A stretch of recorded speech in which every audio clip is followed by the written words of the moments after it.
In the last video, what we talked about was different kinds of liability fraud, understating liabilities.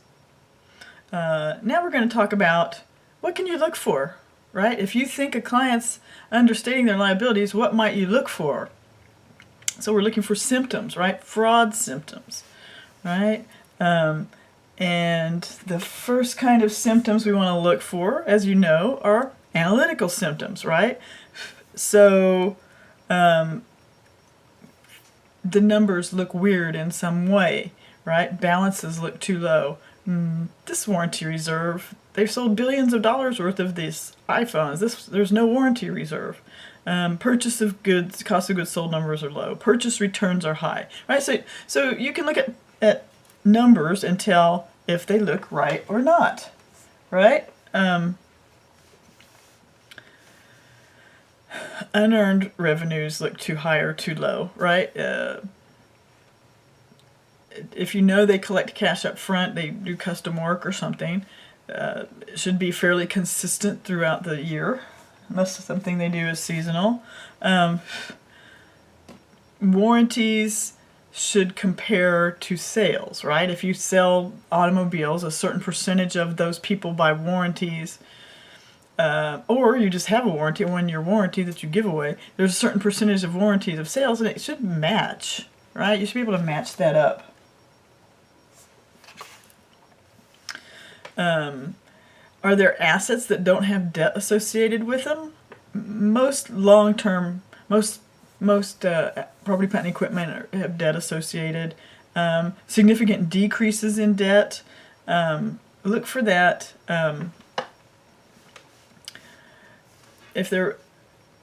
If you think there's missing some long-term liability on the books, look at other notes and other mortgages and see if they have banks that they go through regularly, and all of a sudden this bank is no longer lending them, something like that. Analytical symptom that you can look for that's pretty reliable on unrecorded notes and mortgages is you can calculate the interest expense, right? You can estimate that, and if they have an unrecorded note somewhere, the interest will be way higher than you expect, right? Because they have to pay the interest. That's an expense. Somebody's expecting that. So we talked about analytical things you can calculate, and like, do these numbers match and make sense from year to year, from period to period, compared to other organizations? You can look within your client's documents, right? Look at their invoices, look at their books, look at their specific documents and see what symptoms you see. And again, like we've always talked about, there should be originals, not photocopies. Photocopies indicate something was changed and they photocopied it to cover that up, because you could tell the original was changed. Something wrong with their records, something's missing, things aren't recorded completely, things aren't recorded timely, balances that don't have documents, missing documents, reconciliations and transactions that just make something balanced but with no explanation why that transaction occurred, topside transactions. When they won't let you look at records or talk to certain people, that's certainly a symptom. How can you search for these? What can you do? Well, you can analyze the balances, right? So financial statement analysis is where you can do that horizontal analysis, right? Look at last year compared to this year, last period compared to this period. You can compare other companies to your company. Do they have the same ratios, right? If you're in the same industry, your gross profit should be fairly similar, is it, right? So are those ratios similar?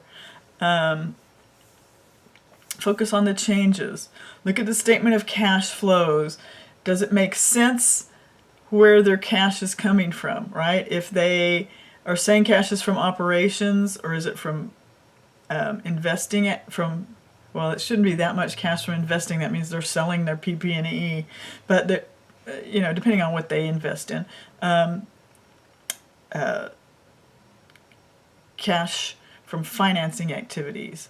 Is it matching up with what it should be, right? If it's not, maybe they're leaving some liabilities off. Focus on changes, right? This will tell you, right, the cash flow statement is a statement of changes in cash, right? It's telling you how the changes in cash occurred. Focus on changes from period to period, and that'll give you places to look, right? That's what analytical fraud detection is all about. Using the numbers to give you places to look. This changed in a strange way. This changed in a strange direction.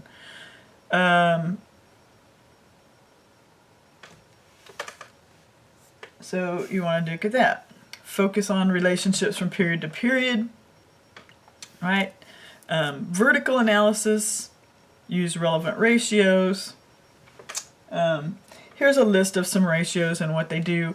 I'll let you go to your book and look at those, but you know, how a ratio changes can tell you if fraud's going on or not, right? The relationship between the accounts is what you're looking for.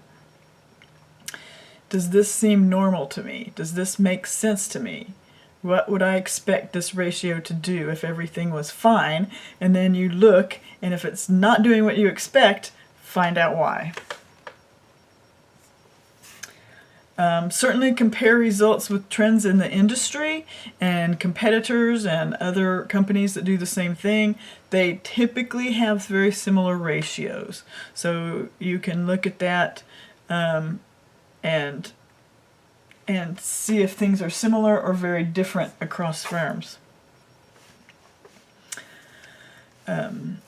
Compare financial statements to non-financial statements. Get the budget, right? This is a good area, especially long-term liabilities. Getting that cash budget and see, okay, you've budgeted that you need this much cash, but you never borrowed anything. That doesn't make sense, right? So you can compare non-financial measures like budgets to what they actually wound up doing.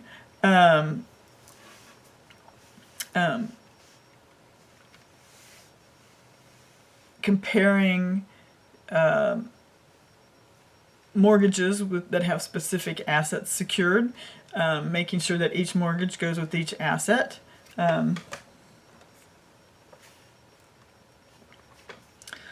You can search for accounting and documentary symptoms. So we've talked about analytical symptoms. There's different things you can do to search,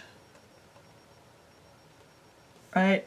And for each type of account, I'll let you go to the book to table 13-4, but